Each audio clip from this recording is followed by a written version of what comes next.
Chain snatching प्रकरणी आरोपीला अटक, स्थानिक गुन्हे शाखेची कामगिरी।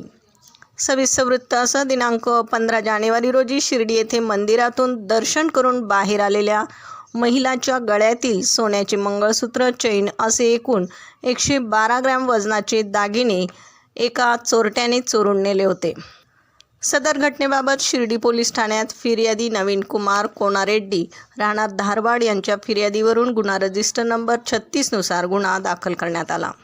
पोलीस अधीक्षकांच्या आदेशानुसार तपास पथकाने रेकॉर्डवरील आरोपींची माहिती संकलित करून आरोपी विकास चव्हाण, त्याचे साथीदार गणेश चव्हाण याच्या मदतीने चोरी केल्याचं निष्पन्न झालं।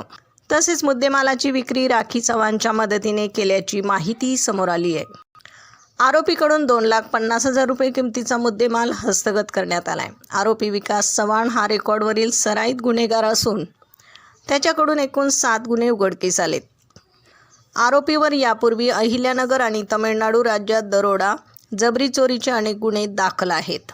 आरोपीस शिर्डी पोलीस स्टेशन येथे हजर करण्यात आले। सदरची कामगिरी पोलीस अधीक्षक सोमनाथ घारगे, पोलीस निरीक्षक किरण कुमार कबाडी यांच्या मार्गदर्शनाखाली दीपक मेढे, राहुल द्वारके, रोहित येमूल, सुनील मालनकर, बाळासाहेब गुंजाळ, प्रशांत राठोड, भाग्यश्री भिटे यांच्या पथकाने केली आहे।